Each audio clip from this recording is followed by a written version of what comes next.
Las primeras luces de la mañana de marzo comenzaban a dorar los cristales de la mansión Martinelli cuando Teresita Alarcón empujó el portón de hierro forjado que separaba la propiedad de la avenida Sierra Nevada.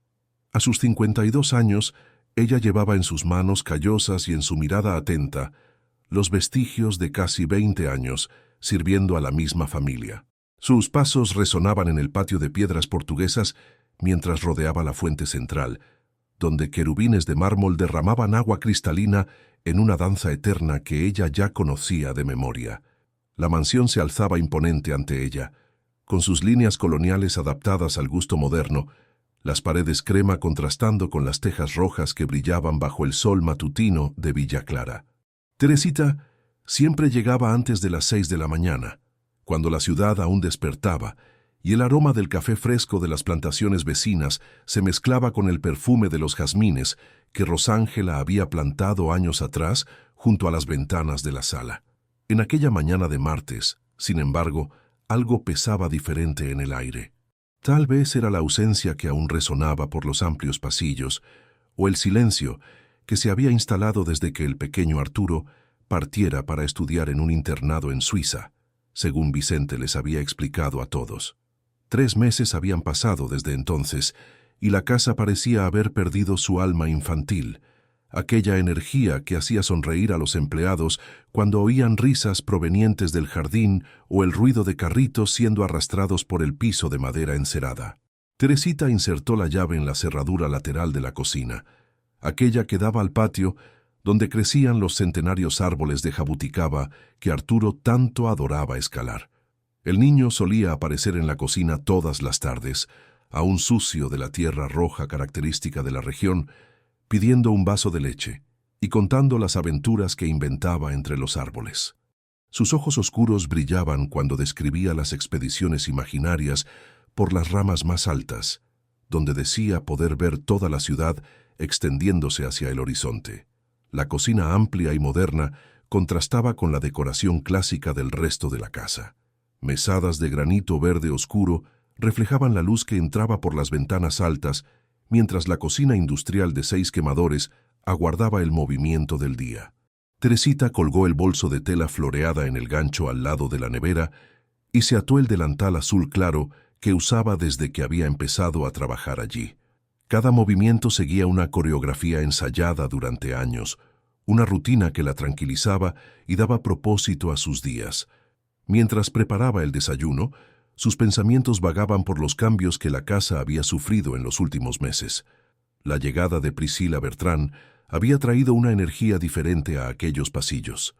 La mujer de cabellos rubios impecables y sonrisa, que parecía siempre calculada, se movía por la mansión como si ya fuera su dueña, reorganizando muebles, eligiendo nuevas telas para las cortinas y sugiriendo reformas que Vicente acataba con la docilidad de un hombre enamorado. Priscila había venido de Santa Fe, presentada por amigos en común durante un evento benéfico en la Cámara de Comercio de Villa Clara.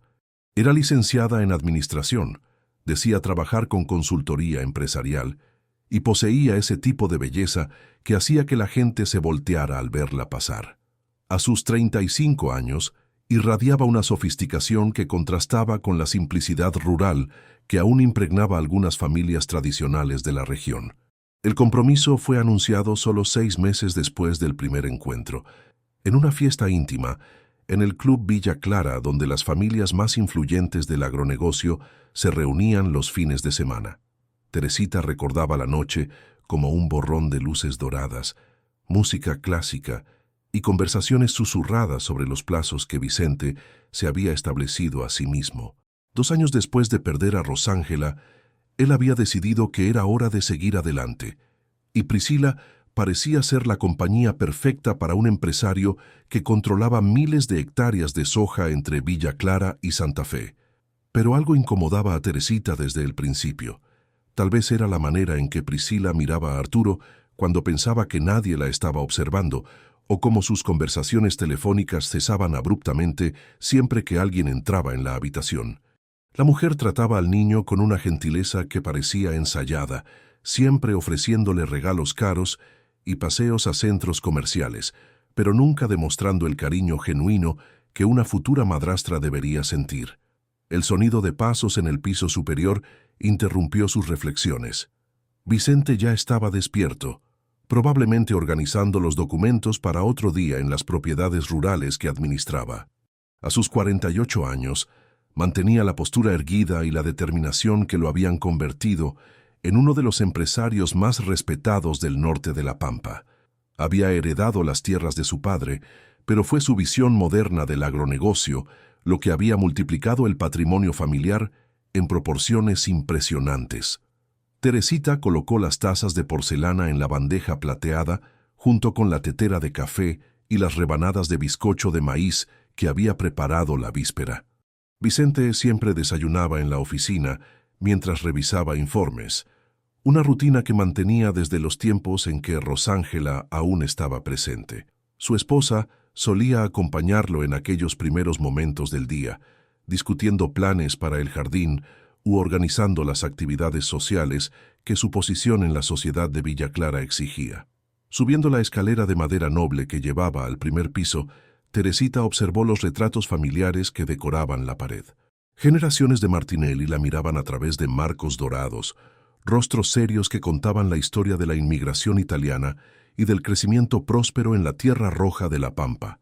En el centro de la galería, una foto reciente mostraba a Vicente, Rosángela y Arturo durante las vacaciones de verano en Mar del Plata, todos sonriendo bajo el sol de la provincia de Buenos Aires en una felicidad que ahora parecía pertenecer a otro mundo.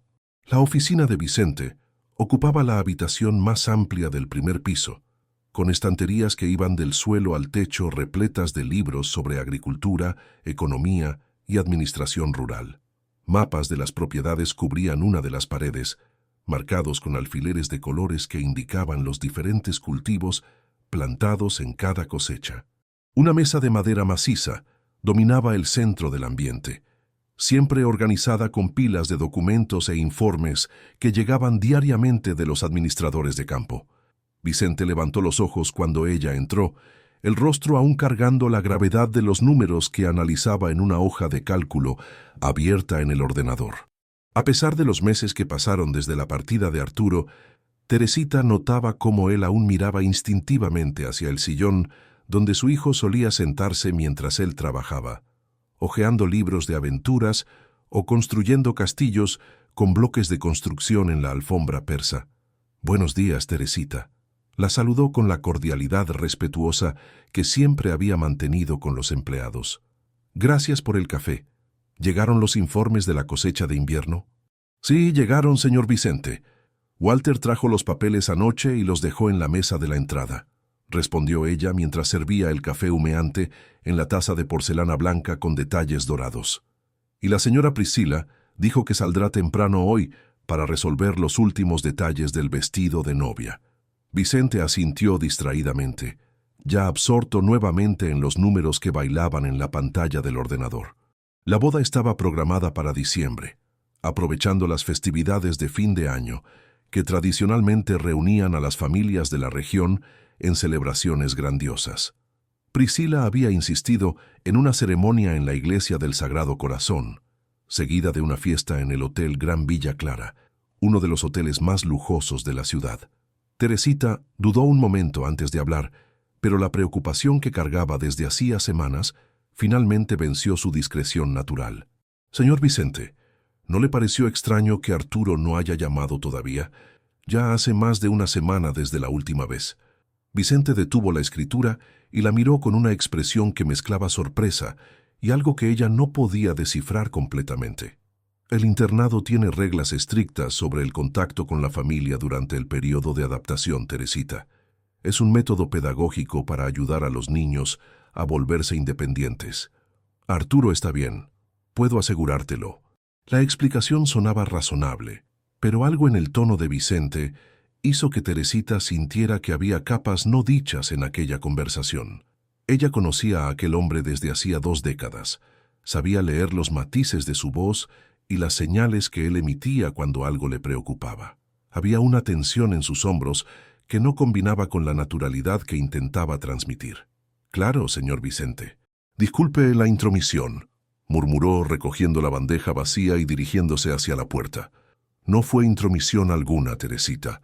Sé que le tienes cariño al niño, y eso es importante para mí, dijo él, volviendo a escribir, pero con menos concentración que antes.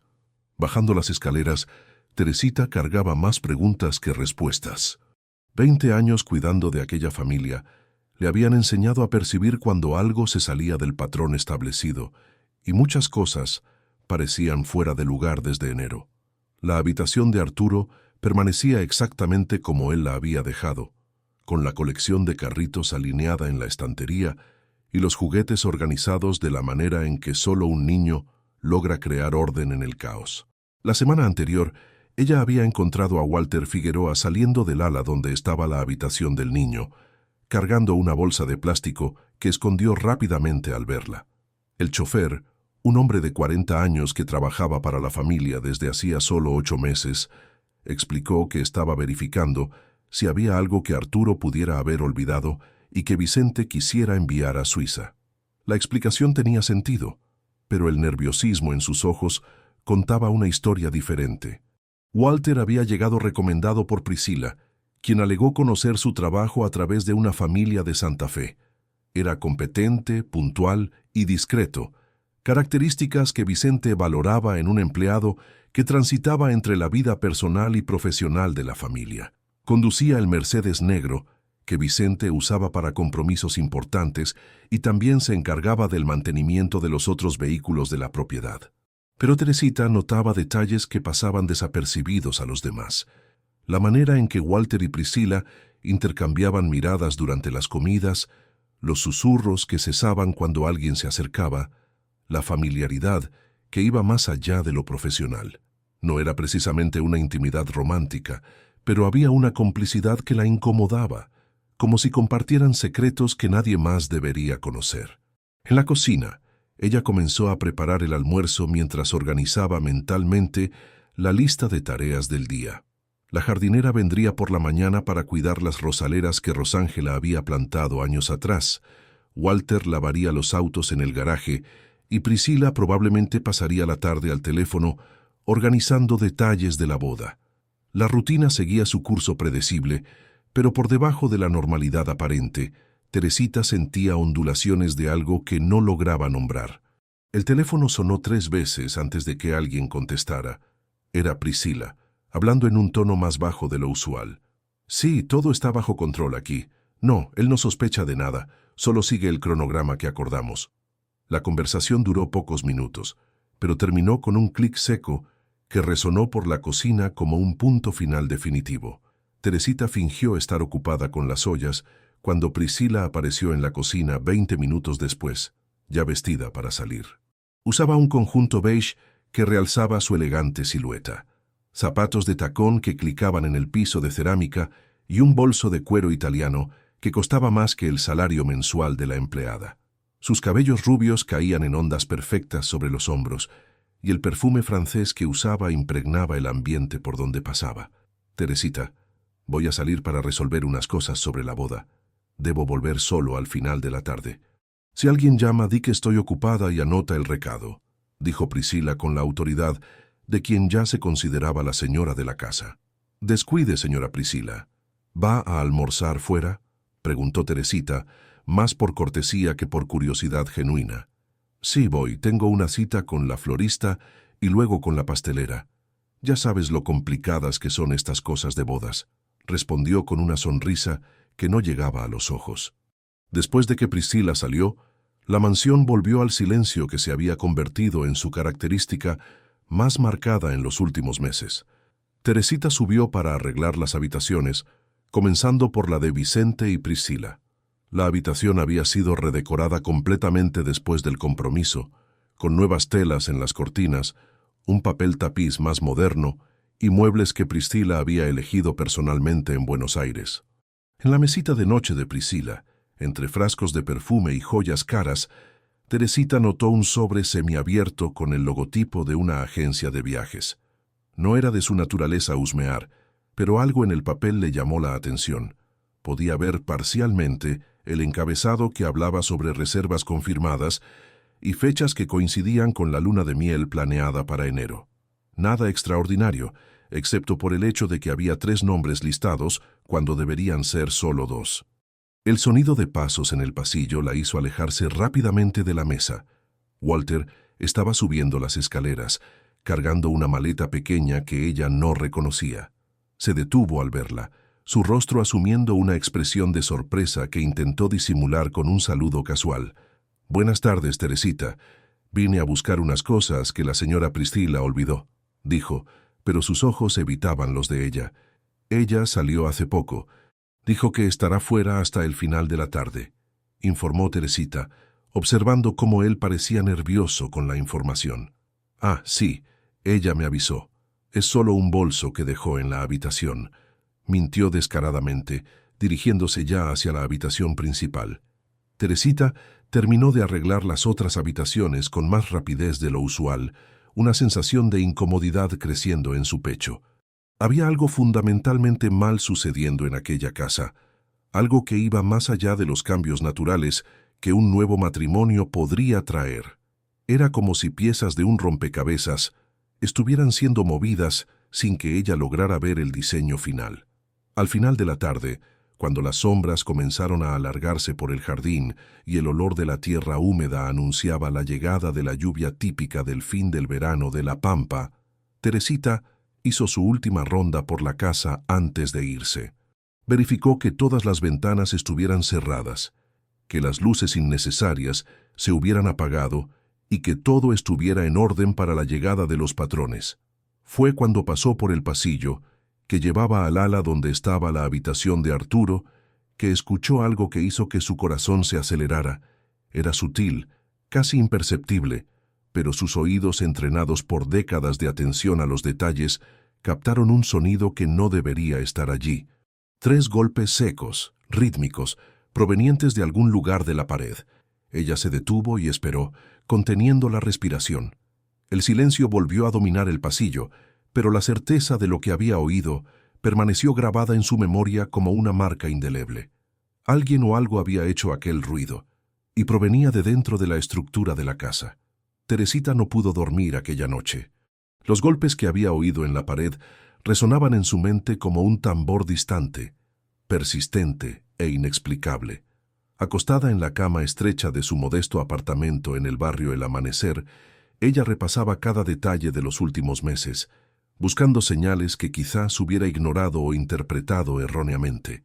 El ventilador de techo giraba lentamente sobre su cabeza, creando un zumbido constante que no lograba ahogar el torbellino de pensamientos que la mantenía despierta.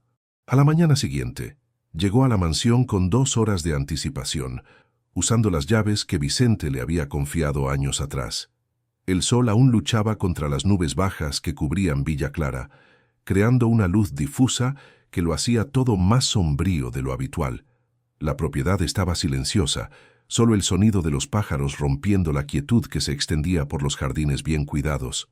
Teresita se dirigió directamente al pasillo donde había oído los golpes. A la luz del día, todo parecía normal. Las paredes de madera oscura, pulidas y sin ninguna imperfección visible. Pasó las manos por la superficie, buscando irregularidades, uniones que pudieran indicar una abertura disimulada o cualquier cosa que explicara el sonido misterioso. Sus palmas callosas se deslizaron por la madera lisa, pero no encontraron nada más allá de la textura familiar que conocía desde hacía 20 años. El pasillo conectaba el ala principal de la casa con la antigua oficina de Rosángela, un espacio que Vicente había mantenido intacto desde la partida de su esposa. Era allí donde ella solía dedicarse a las actividades benéficas que coordinaba, gestionando campañas de recaudación para hospitales locales y organizando eventos sociales que movilizaban a la alta sociedad de Villa Clara. Tras su ausencia, la habitación había permanecido como un memorial silencioso, con los muebles cubiertos por sábanas blancas y las cortinas permanentemente cerradas. Teresita tenía acceso a aquella área porque era responsable de la limpieza semanal que mantenía el ambiente preservado. Vicente insistía en que todo continuara exactamente como Rosángela lo había dejado, una forma de mantener viva su memoria mientras procesaba el luto que aún lo visitaba en momentos inesperados. Era comprensible que un hombre dedicara tanto tiempo al trabajo, después de perder a la compañera de 2 décadas. Pero había algo diferente aquella mañana. Cuando Teresita abrió las cortinas de la oficina de Rosángela, permitiendo que la luz natural invadiera el ambiente empolvado, notó que algunas de las sábanas que cubrían los muebles estaban ligeramente desalineadas. No era algo que una persona común percibiría, pero sus ojos entrenados para detectar la menor señal de desorden captaron inmediatamente el cambio. Alguien había movido algo en aquella habitación recientemente. Ella retiró cuidadosamente la sábana que cubría el escritorio de roble donde Rosángela solía trabajar. La superficie estaba demasiado limpia, sin la capa de polvo que debería haberse acumulado después de meses sin uso. En el cajón principal, entre papeles antiguos y fotografías de eventos benéficos, Teresita encontró una agenda de cuero marrón que no recordaba haber visto antes. Las páginas estaban llenas de anotaciones en una letra masculina que ella no reconocía. Eran códigos, horarios y referencias que no tenían sentido inmediato. Entrega programada para las 15 hecha, verificar dosificación, mantener rutina establecida. Las fechas correspondían a los últimos 3 meses, exactamente el período desde que Arturo supuestamente había partido para Suiza. El sonido de un coche llegando al patio hizo que Teresita guardara rápidamente la agenda y volviera a colocar la sábana sobre la mesa. Por las ventanas, vio a Walter bajando del Mercedes negro, cargando 2 bolsas de una farmacia del centro de la ciudad. Era extraño, pues Vicente mantenía un médico particular que enviaba cualquier medicación necesaria directamente a la mansión. ¿Qué tipo de remedio exigiría una compra personal y discreta? Ella se dirigió a la cocina, fingiendo normalidad mientras Walter entraba por la puerta lateral. Él la saludó con un breve asentimiento y subió directamente al primer piso, evitando el contacto visual. Teresita notó que sus manos temblaban ligeramente cuando él sostenía las bolsas, y había sudor en su frente a pesar de la fresca mañana de marzo. 20 minutos después, Priscila llegó para el desayuno, impecable como siempre. Usaba un vestido amarillo que realzaba su bronceado artificial y traía en los brazos una pila de revistas de boda que hojeó distraídamente mientras Teresita servía el café y las rebanadas de pastel de zanahoria aún tibias. «Teresita, ¿viste si llegaron las flores que encargué para probar los arreglos?», preguntó Priscila sin levantar los ojos de las páginas coloridas. «No llegó nada todavía, señora Priscila. Debe ser más tarde», respondió Teresita, aprovechando para observar más de cerca a la futura señora de la casa. Había algo demasiado artificial en la despreocupación que Priscila intentaba transmitir. Sus dedos tamborileaban nerviosamente en la mesa entre las páginas que pasaba, y ella verificaba el reloj en su muñeca con una frecuencia que sugería ansiedad en relación con el tiempo. Era como si estuviera esperando algo específico, una confirmación o una señal que aún no había llegado. Vicente bajó para el café ya vestido para otro día en las propiedades rurales. Jeans, camisa de algodón y botas que mostraban señales del contacto constante con la tierra roja que caracterizaba la región. Besó la frente de Priscila y se sirvió rápidamente, ya mentalmente absorto en los compromisos que lo esperaban. Priscila aprovechó su presencia para mencionar casualmente que le gustaría hacer algunas reformas en el ala donde estaba la antigua oficina de Rosángela. Nada drástico, solo una modernización que transformaría el espacio en un ambiente más funcional para sus propias actividades. Vicente dudó visiblemente antes de responder que hablarían de eso después de la boda, cuando tuvieran más tiempo para planear cambios significativos. La tensión que se instaló entre ellos fue casi palpable. Priscila insistió delicadamente, argumentando que sería más práctico hacer las alteraciones antes de la luna de miel, evitando trastornos futuros. Vicente mantuvo su posición con la firmeza pulcra de quien no quiere discutir ciertos asuntos, pero Teresita percibió que había algo más allá de la simple nostalgia motivando su reticencia. Tras la partida de Vicente hacia las propiedades, Priscila subió a su habitación alegando un dolor de cabeza que le impediría salir como había planeado. Walter permaneció en la propiedad, algo inusual considerando que normalmente acompañaba a Vicente en las visitas a las fincas. Él ocupó su tiempo lavando los coches en el garaje, pero Teresita notó que sus ojos se volvían constantemente hacia las ventanas del primer piso. Alrededor del mediodía, cuando el sol finalmente venció las nubes y comenzó a calentar el jardín, donde las rosas de Rosángela florecían en tonos vibrantes de rojo y rosa, Teresita decidió subir para verificar si Priscila necesitaba algo. Subió las escaleras silenciosamente, sus pasos amortiguados por la alfombra que cubría los escalones de madera. La puerta de la habitación estaba entreabierta, permitiendo que escuchara fragmentos de una conversación telefónica que Priscila mantenía en voz baja. Las palabras le llegaban en pedazos. Cronograma, transferencia. Diciembre es el plazo límite. Había una urgencia en el tono que contrastaba drásticamente con el dolor de cabeza alegado minutos antes. Teresita golpeó delicadamente la puerta, esperando autorización para entrar. La conversación cesó inmediatamente, seguida por algunos segundos de silencio antes de que Priscila respondiera. Cuando finalmente entró, encontró a la futura señora de la casa acostada en la cama, con una compresa sobre los ojos, representando perfectamente el papel de la persona indispuesta. «Le traje un té de manzanilla, señora», dijo, colocando la bandeja en la mesa al lado de la cama. «Gracias, Teresita». «Eres muy atenta», respondió Priscila sin quitarse la compresa. «Este dolor pasará. Es solo el estrés de la boda». Pero Teresita notó el celular aún caliente al lado de la almohada y la lista de números garabateados en una hoja de papel que Priscila intentó disimular entre las páginas de una revista. Eran números largos, del tipo usado en transferencias bancarias internacionales, acompañados de fechas que se extendían hasta enero del próximo año. Durante la tarde, mientras Priscila permanecía recluida en la habitación y Walter continuaba sus actividades en el garaje, Teresita decidió hacer una exploración más sistemática de la casa. Comenzó por el sótano, un espacio amplio donde Vicente guardaba vinos y equipos antiguos de la propiedad. Las paredes de ladrillos a la vista resonaban sus pasos mientras ella verificaba cada rincón, buscando algo que pudiera explicar los sonidos misteriosos que había oído. Fue cuando notó que las instalaciones eléctricas habían sido modificadas recientemente, que escuchó nuevamente los golpes. Esta vez eran más claros, 3 golpes secos seguidos de una pausa, luego 3 más. El patrón se repitió algunas veces antes de cesar completamente, pero su origen parecía provenir del piso superior, no del sótano donde estaba.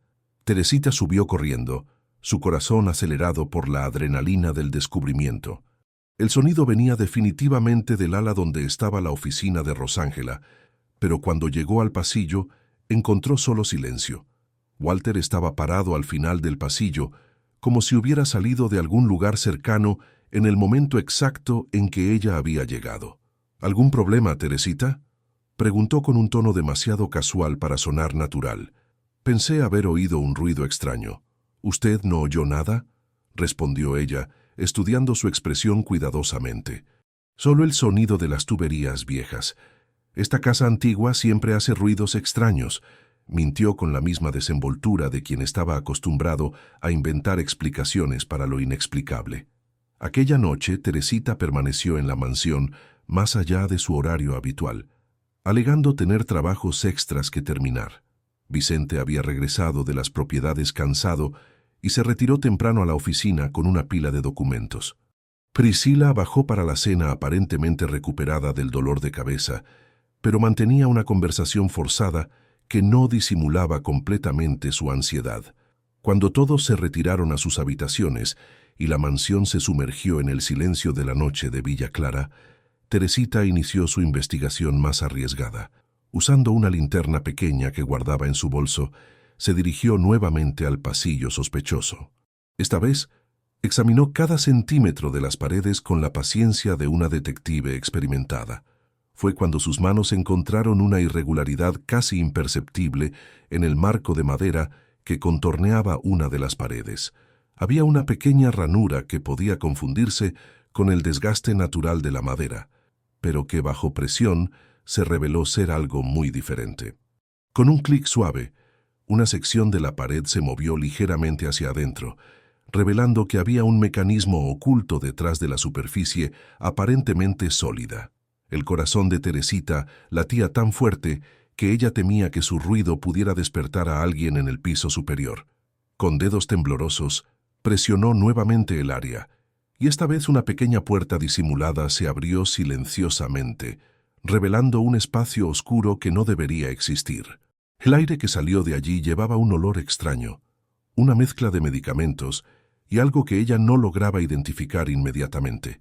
Dirigiendo la linterna hacia el espacio revelado, Teresita vio una escalera estrecha que bajaba a lo que parecía ser una habitación construida entre las paredes de la mansión.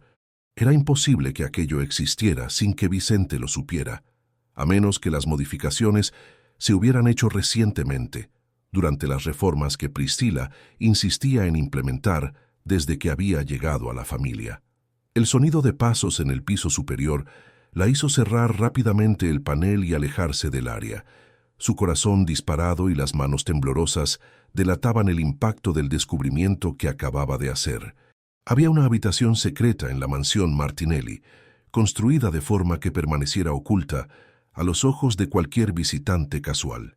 Y por los indicios que había acumulado a lo largo de los últimos días, ese escondite tenía una relación directa con los comportamientos extraños de Priscila y Walter. Teresita sabía que había cruzado una línea peligrosa. Su descubrimiento la ponía en posible riesgo, pero también la acercaba a la verdad sobre lo que realmente había sucedido con Arturo. La versión oficial sobre su partida para estudiar en Suiza comenzaba a parecer cada vez más improbable ante las evidencias que se acumulaban. Mientras regresaba a casa por las calles silenciosas de Villa Clara, iluminadas solo por los postes que creaban círculos de luz amarillenta en el asfalto, Teresita tomó una decisión que cambiaría todo. A la mañana siguiente, encontraría una forma de explorar aquella habitación secreta y descubrir finalmente qué secretos la mansión Martinelli escondía entre sus paredes centenarias. La madrugada del jueves llegó cargada de una densa niebla que cubría Villa Clara como un manto gris, amortiguando los sonidos de la ciudad y creando una atmósfera casi irreal. Teresita se despertó incluso antes de que sonara el despertador, el cuerpo tenso por la ansiedad que la había acompañado durante toda la noche. Había soñado con pasillos infinitos y puertas que se abrían para revelar más misterios, un laberinto de secretos que se profundizaba con cada descubrimiento. Llegó a la mansión cuando el reloj de la iglesia principal marcaba las 5:40 de la mañana, sus llaves tintineando suavemente en la cerradura lateral de la cocina. La propiedad estaba sumergida en un silencio que parecía más profundo de lo usual, como si la propia casa guardara secretos que pesaban sobre su estructura centenaria. Ni siquiera los pájaros que solían anunciar el amanecer se hacían oír en aquellas primeras horas envueltas por la niebla. Teresita sabía que Vicente solo se despertaría después de las 6 y Priscila rara vez salía de la habitación antes de las 8. Walter vivía en una casa pequeña en la parte trasera de la propiedad, un antiguo alojamiento de trabajadores rurales que había sido adaptado para hospedar a los empleados que necesitaban permanecer en la propiedad.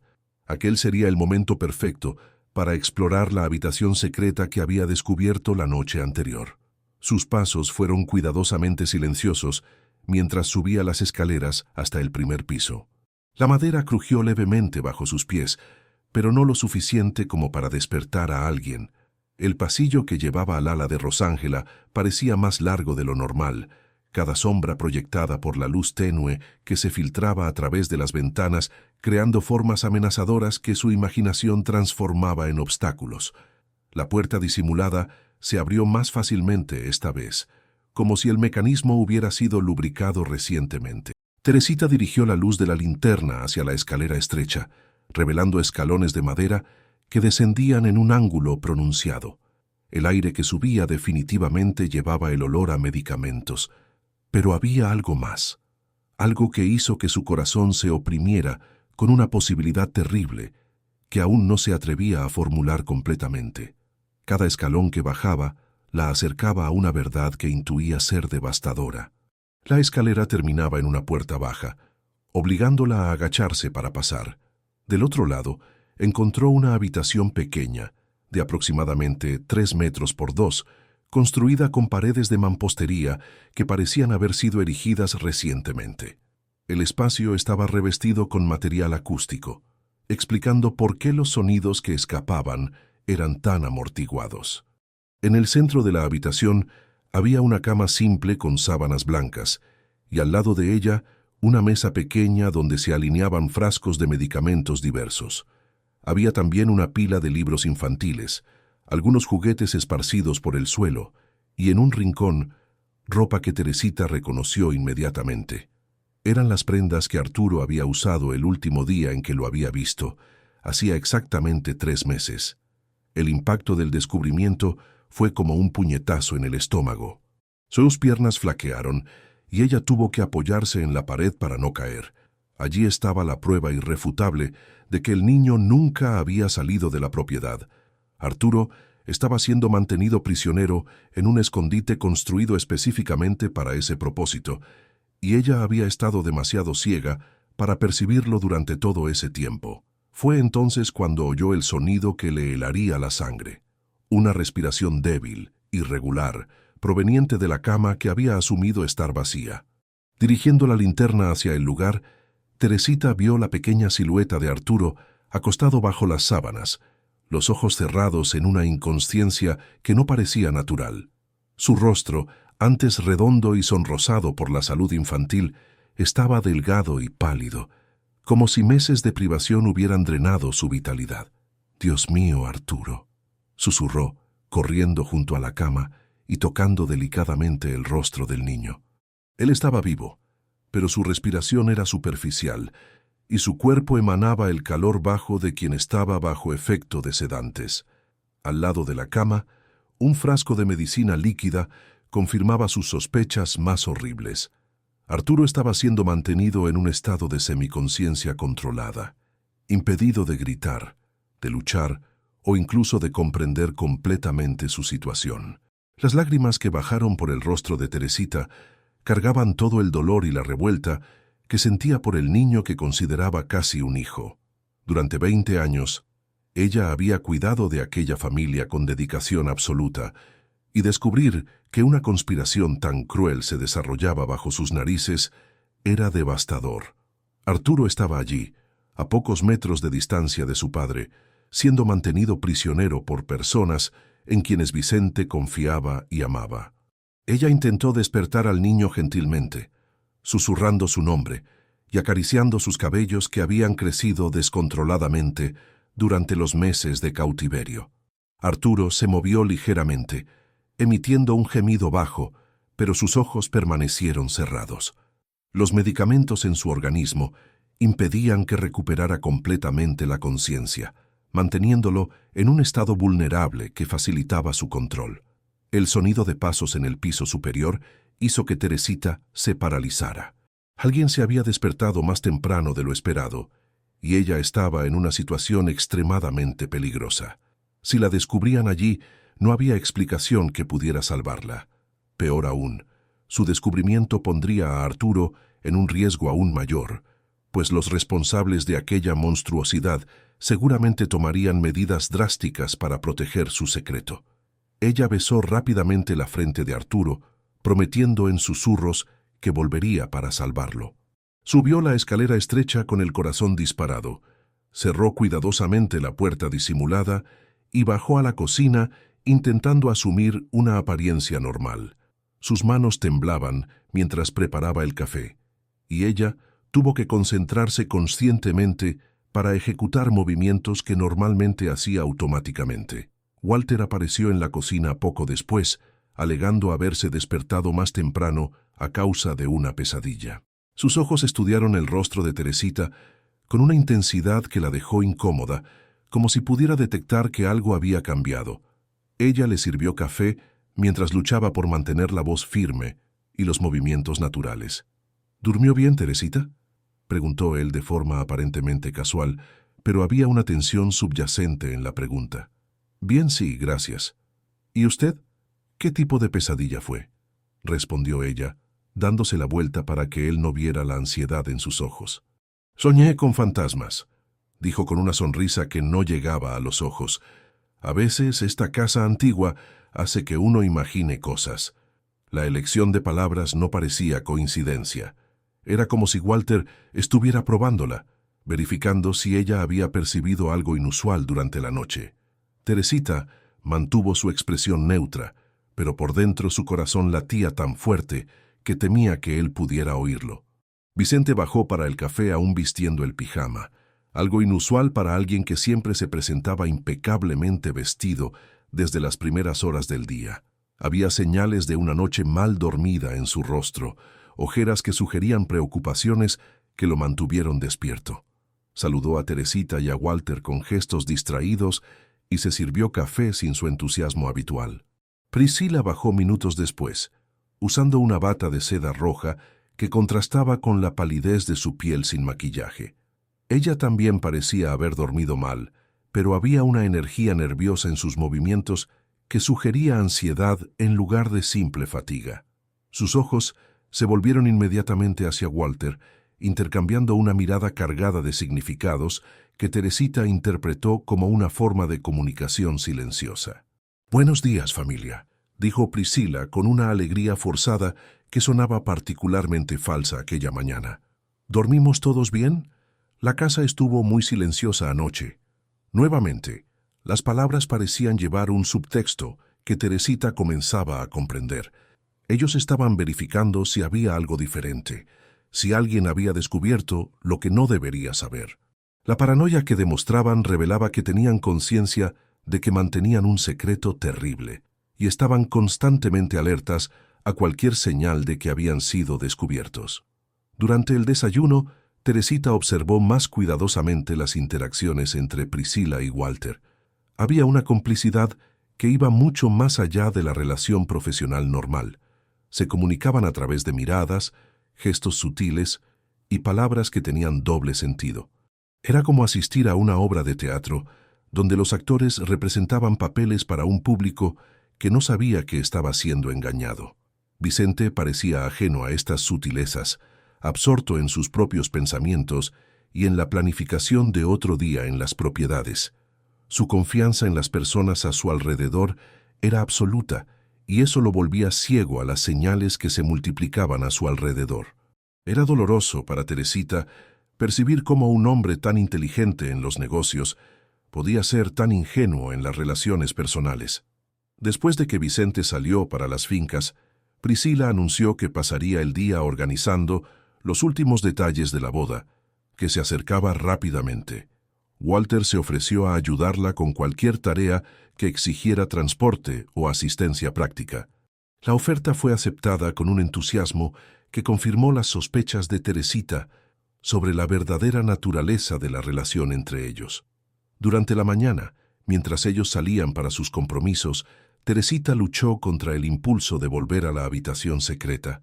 Sabía que Arturo estaba allí solo y vulnerable, pero también comprendía que cualquier movimiento precipitado podría poner a ambos en mayor peligro. Ella necesitaba un plan, una forma de rescatarlo que no resultara en consecuencias terribles para los dos. La revelación que había vivido aquella madrugada había cambiado completamente su perspectiva sobre todo lo que había sucedido en los últimos meses. Las reformas que Priscila había insistido en hacer, los comportamientos extraños de Walter, las conversaciones susurradas y las miradas cargadas de significado, todo tenía sentido ahora. Era una conspiración cuidadosamente planeada, y Arturo era el centro de un plan que ella aún no comprendía completamente. Pero había preguntas que continuaban sin respuesta. ¿Por qué mantener a Arturo prisionero en lugar de simplemente eliminarlo? Si el objetivo era el patrimonio de la familia, ¿qué papel desempeñaba el niño en el plan mayor que Priscila y Walter ejecutaban?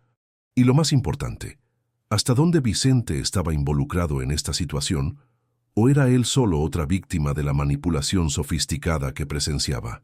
Durante el almuerzo, Teresita sirvió una comida que apenas pudo tocar. Su mente trabajaba frenéticamente, analizando cada posibilidad, cada movimiento que podría hacer sin despertar sospechas. Arturo necesitaba ayuda médica. Eso era evidente por el estado en que lo había encontrado. Los medicamentos que estaba recibiendo eran peligrosos, especialmente para un niño, y el tiempo prolongado de administración podría haber causado daños permanentes. La tarde trajo nuevos desarrollos perturbadores. Priscilla y Walter regresaron cargando bolsas de una tienda de artículos médicos, algo que inmediatamente llamó la atención de Teresita. Subían directamente al primer piso, evitando la cocina donde ella trabajaba. El sonido de sus conversaciones le llegaba solo como murmullos indistintos, pero la urgencia en sus tonos era perceptible. Cuando finalmente bajaron, horas después, Priscilla estaba visiblemente tensa. Caminó hasta la cocina e informó que no cenaría en casa, pues tenía compromisos ineludibles relacionados con la boda. Walter también se disculpó, alegando tener que resolver problemas mecánicos en uno de los vehículos de la propiedad. Las excusas sonaban ensayadas, como si fueran parte de un guión establecido. Aquella noche, Vicente regresó de las propiedades más tarde de lo usual, cargando una expresión de cansancio que parecía física y emocional. Cenó solo en el comedor, la mesa grande acentuando su soledad. Teresita notó que él miraba constantemente la silla donde Arturo solía sentarse, un gesto inconsciente que revelaba cómo la ausencia de su hijo lo afectaba profundamente. Después de la cena, cuando la mansión estaba nuevamente silenciosa y todos se habían retirado, Teresita tomó una decisión que sabía que era arriesgada, pero necesaria. Volvería a la habitación secreta, pero esta vez llevaría consigo algunas cosas que podrían ayudar a Arturo: comida nutritiva, agua limpia y quizás alguna forma de reducir los efectos de los medicamentos que estaba recibiendo.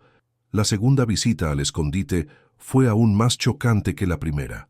Arturo estaba despierto, o al menos más consciente, sus ojos abiertos fijos en el techo como si intentara comprender dónde estaba. Cuando vio a Teresita, sus labios se movieron intentando formar palabras, pero solo salieron susurros incomprensibles. «Shh, mi angelito, tía Tere está aquí», susurró, arrodillándose al lado de la cama y tocando gentilmente el rostro del niño. Por primera vez en meses, Arturo logró enfocar la mirada en ella. Había reconocimiento en sus ojos, pero también una confusión que le rompía el corazón a Teresita. Él estaba intentando entender por qué estaba allí, por qué se sentía tan débil, por qué todo parecía un sueño nebuloso del cual no lograba despertar completamente. En los días que siguieron, Teresita vivió en una montaña rusa de emociones que la dejaba exhausta física y mentalmente. Durante el día, necesitaba mantener su rutina normal, sirviendo a Priscilla y Walter con la misma dedicación de siempre, mientras por dentro ardía de revuelta por saber que ellos mantenían a Arturo prisionero a pocos metros de distancia. Por la noche, cuando todos dormían, ella hacía visitas clandestinas al niño, llevando comida nutritiva e intentando reducir gradualmente la dosificación de los medicamentos que lo mantenían sedado. Arturo estaba respondiendo lentamente a sus cuidados. Cada noche, ella lograba establecer un contacto un poco más largo con él, susurrándole palabras de consuelo y prometiendo que pronto encontraría una forma de sacarlo de allí. El niño comenzaba a reconocerla consistentemente y sus ojos ganaban un poco más de brillo con cada encuentro. Pero él aún estaba confundido sobre su situación, los meses de medicación dejando su mente nebulosa y su memoria fragmentada. Fue durante una de esas visitas nocturnas que Teresita descubrió algo que cambió completamente su comprensión de los motivos detrás de la conspiración. En un cajón pequeño al lado de la cama de Arturo, encontró documentos que Priscilla y Walter habían sido lo suficientemente descuidados como para dejar allí. Eran contratos de transferencia patrimonial, testamentos alterados y poderes que Vicente había firmado en los últimos meses, creyendo estar organizando su vida financiera para la boda. Los documentos revelaban un plan meticulosamente elaborado que iba mucho más allá de un simple engaño amoroso. Priscilla no era solo una mujer interesada en el dinero de Vicente. Ella era parte de una operación sofisticada que buscaba apropiarse de todo el patrimonio de la familia Martinelli de forma legal e indetectable. Arturo estaba siendo mantenido vivo porque su eliminación levantaría sospechas, pero su desaparición gradual permitiría que los documentos de transferencia patrimonial fueran ejecutados sin cuestionamientos. El plan preveía que después de la boda, durante la luna de miel en el extranjero, Arturo sería declarado como víctima de un accidente trágico durante sus vacaciones escolares en Europa. Vicente, devastado por la pérdida de su único hijo, se volvería aún más dependiente emocionalmente de Priscila, facilitando las transferencias patrimoniales finales. Luego, una serie de inversiones fallidas, todas cuidadosamente orquestadas, dejaría a Vicente en dificultades financieras, obligándolo a vender sus propiedades a un grupo de inversores que, en realidad, sería controlado por los propios conspiradores. Era un plan de crueldad y sofisticación que dejó a Teresita horrorizada. Arturo no era solo una víctima, sino una pieza estratégica en un juego que implicaría la destrucción completa de Vicente y la apropiación de una fortuna construida a lo largo de generaciones. La frialdad calculadora necesaria para mantener a un niño sedado durante meses, privándolo de la infancia y de la familia, revelaba la verdadera naturaleza de las personas que Vicente había acogido en su casa. Teresita fotografió todos los documentos con su celular antiguo. Sus manos temblaban tanto que tuvo que repetir varias fotos para asegurarse de que fueran legibles. Eran evidencias irrefutables de la conspiración, pero ella sabía que presentarlas a Vicente sería complicado. Él estaba demasiado enamorado de Priscila como para aceptar fácilmente que ella pudiera ser capaz de tanta maldad, y existía la posibilidad de que los conspiradores tomaran medidas drásticas contra Arturo si se sentían amenazados. A la mañana siguiente, Teresita observó a Vicente durante el desayuno con una mezcla de pena y frustración. Él hablaba animadamente sobre los planes para la expansión de los negocios el próximo año, mencionando inversiones que ella reconoció como parte de la estrategia documentada para su ruina financiera. Priscila escuchaba con interés fingido, ocasionalmente haciendo sugerencias que empujaban a Vicente exactamente en la dirección que los documentos indicaban. Era doloroso ver a un hombre inteligente y exitoso siendo manipulado de forma tan sistemática. Vicente confiaba completamente en Priscila, y esa confianza estaba siendo usada como un arma contra él. Cada decisión financiera que tomaba, cada cambio que implementaba en los negocios, todo estaba siendo sutilmente dirigido para facilitar la apropiación de su patrimonio. Durante aquella semana, Teresita comenzó a prestar más atención a las conversaciones telefónicas de Priscila. Posicionándose estratégicamente en lugares donde pudiera escuchar fragmentos de las llamadas, ella descubrió que había otras personas involucradas en la conspiración. Priscila hablaba regularmente con alguien a quien llamaba coordinador, discutiendo cronogramas, transferencias bancarias y ajustes en el plan conforme las circunstancias cambiaban. Las llamadas revelaron que la boda programada para diciembre era un plazo crítico. Todas las piezas debían estar en su lugar antes de esa fecha, pues la luna de miel sería el momento en que la fase final del plan sería ejecutada. Después de eso, no habría vuelta atrás, y Vicente descubriría demasiado tarde que había perdido todo lo que había construido durante una vida de trabajo dedicado. Teresita también descubrió que Walter no era simplemente un cómplice casual. Él había sido específicamente contratado para el papel que desempeñaba, traído a la familia a través de referencias falsas que Priscila había creado. Su experiencia anterior incluía otros golpes similares, siempre actuando como el empleado discreto que ganaba la confianza de las familias antes de ayudar a destruirlas desde dentro. La complejidad de la operación dejó a Teresita aún más determinada a salvar a Arturo y a Vicente, pero también más consciente de los riesgos que enfrentaba. No estaba lidiando con aficionados, sino con criminales profesionales que habían planeado cada detalle de su operación durante meses. Cualquier movimiento equivocado por su parte podría resultar en consecuencias devastadoras, no solo para ella, sino para todas las personas que amaba. Fue en ese momento de creciente desesperación que Teresita se acordó de algo que podría ser su salvación. Durante sus 20 años trabajando para la familia Martinelli, ella había desarrollado una relación de confianza con el doctor Enrique Torres, el médico particular que atendía a la familia desde hacía más de una década. Él conocía a Arturo desde bebé y había demostrado un cariño genuino por el niño a lo largo de los años. El doctor Enrique Era una persona íntegra y valiente, alguien en quien Teresita podía confiar completamente. Más importante aún, él tenía conocimientos médicos para evaluar el estado de Arturo y el tipo de medicación que estaba recibiendo. Si alguien podía ayudarla a desarrollar un plan seguro para rescatar al niño, sería él. Teresita decidió que buscaría al médico el fin de semana, cuando podría salir de la propiedad sin despertar sospechas. Le contaría todo lo que había descubierto y le pediría su ayuda para salvar a Arturo antes de que fuera demasiado tarde. Era un riesgo, pues estaba confiando la vida del niño a una persona externa, pero no veía otras opciones que no implicaran peligros aún mayores.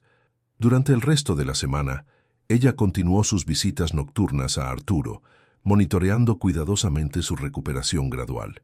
El niño estaba más alerta cada día, logrando susurrar algunas palabras y demostrando mayor conciencia de su situación.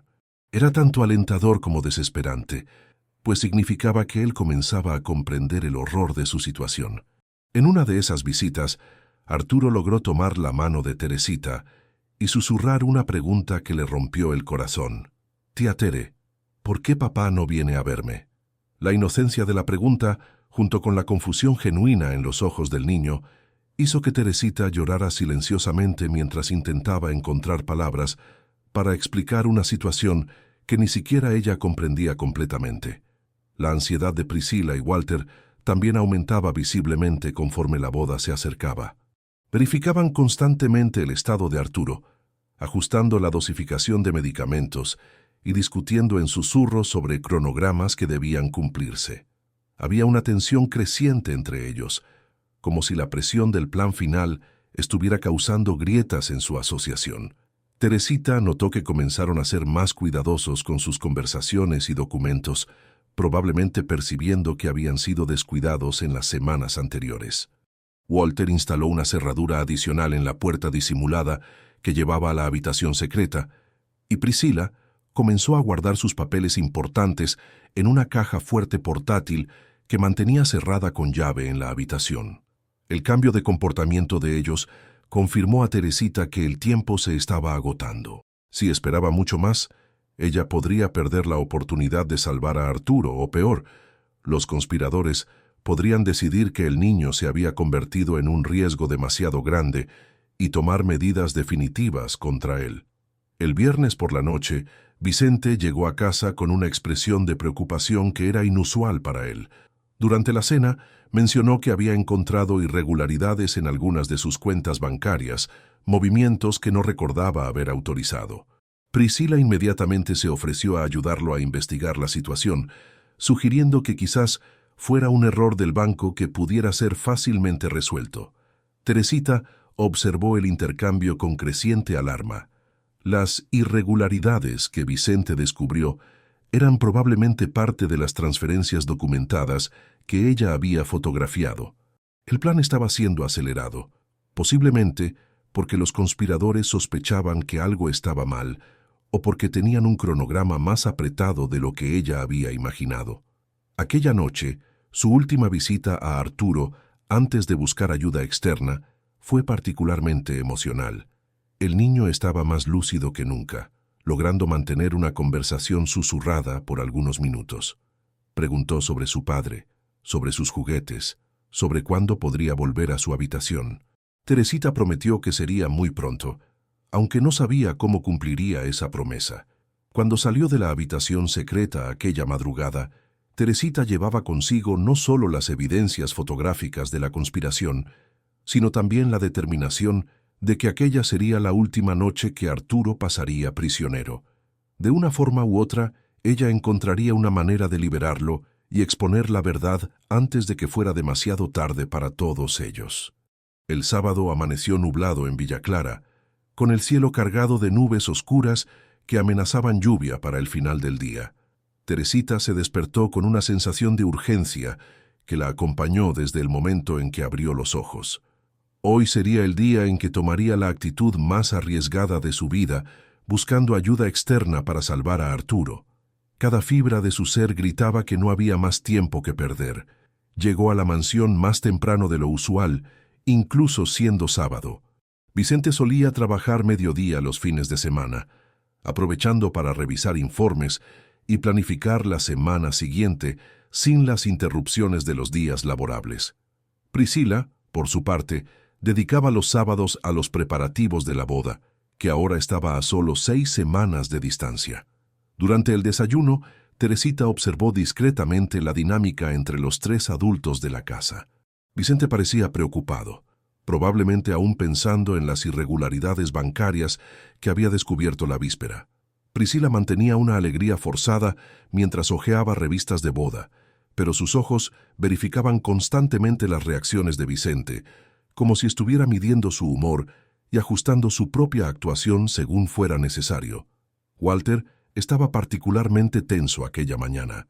Sus manos temblaban ligeramente cuando sirvió el café, y él evitaba contacto visual directo con cualquier persona en la mesa.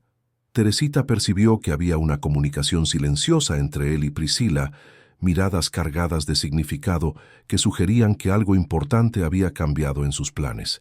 Después del café, Vicente se dirigió a la oficina para trabajar, y Priscila anunció que saldría para otra ronda de compras relacionadas con la boda. Walter se ofreció a conducir, como siempre, pero Priscila dijo que prefería ir sola, pues eran asuntos personales que prefería resolver sin compañía. La negativa fue educada, pero firme, dejando a Walter visiblemente incómodo. Teresita aprovechó la confusión de horarios para implementar su propio plan. Le dijo a Vicente que necesitaba salir más temprano para resolver asuntos personales urgentes, un favor que él concedió sin cuestionar, considerando los 20 años de servicio dedicado que ella había prestado a la familia. Era la primera vez en 2 décadas que ella mentía directamente a su patrón, pero la situación extraordinaria justificaba medidas extraordinarias. El consultorio del doctor Enrique Torres quedaba en una de las avenidas principales de Villa Clara, en un edificio médico moderno, que atendía a las familias más tradicionales de la ciudad. Teresita había llamado la víspera, inventando una excusa sobre problemas de salud que necesitaban atención urgente el fin de semana. El médico, que la conocía desde hacía años a través de la familia Martinelli, aceptó atenderla en una consulta particular fuera de su horario normal. Cuando entró en el consultorio familiar, Teresita se sintió momentáneamente intimidada por el ambiente profesional y por la seriedad de la situación que estaba a punto de exponer. El doctor Enrique era un hombre de 55 años, cabellos canosos y expresión amable, pero había una inteligencia penetrante en sus ojos que la hizo sentir que había tomado la decisión correcta al buscarlo. «Doctor, lo que tengo que contar no es sobre mi salud», comenzó, la voz temblándole ligeramente. «Es sobre Arturo Martinelli, y necesito su ayuda para salvarlo». El doctor Enrique frunció el ceño, su atención inmediatamente enfocada. «¿Arturo? ¿Pero no está estudiando en Suiza? Vicente me contó sobre la transferencia al internado internacional hace algunos meses».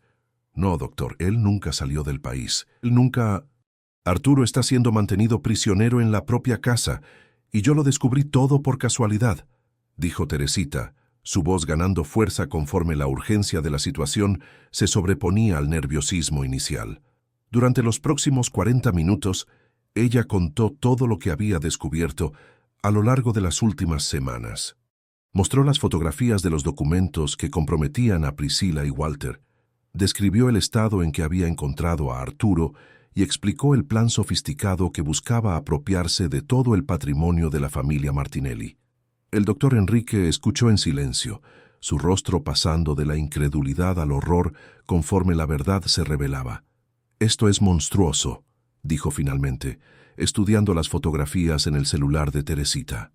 «Estos medicamentos que usted menciona, en la dosificación que se está administrando a un niño, pueden causar daños permanentes al desarrollo neurológico. Necesitamos sacarlo de allí inmediatamente». «¿Pero cómo, doctor? Si simplemente le cuento al señor Vicente, ellos pueden hacer algo terrible con Arturo. Y si llamamos a la policía, ellos pueden alegar que no saben de nada y que yo estoy inventando todo», explicó Teresita sus preocupaciones. El doctor Enrique pensó por algunos minutos, analizando la situación desde todos los ángulos posibles. Su experiencia con familias en crisis y su conocimiento médico se combinaban para formular una estrategia que pudiera proteger a Arturo mientras exponía la conspiración. «Tenemos que documentar todo de forma irrefutable antes de actuar», decidió. «Necesito examinar a Arturo personalmente, recolectar muestras de los medicamentos y tener evidencias médicas de lo que le hicieron. Solo así podremos presentar un caso sólido a las autoridades sin dar a los conspiradores la oportunidad de destruir evidencias o huir». «Pero, ¿cómo va a entrar usted en la casa? ¿Y cómo vamos a sacar a Arturo de allí sin que se den cuenta?», preguntó Teresita, sintiendo que finalmente tenía a alguien competente para ayudarla a planear el rescate. «Vicente confía en mí», respondió el doctor Enrique. «Voy a inventar una excusa sobre estar preocupado por la salud de Arturo a distancia, quizás algo sobre vacunaciones que necesitan ser actualizadas antes de la boda.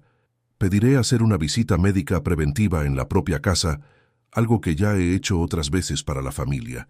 El plan que elaboraron era arriesgado, pero cuidadosamente pensado.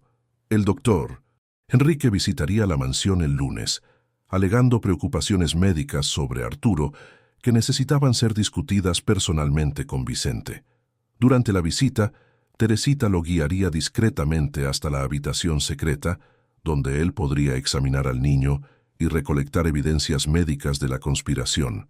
Simultáneamente, ellos se pondrían en contacto con la Policía Civil de Villa Clara a través de un delegado que el doctor Enrique conocía personalmente, el doctor Roberto Fernández, conocido por su integridad y competencia en casos complejos.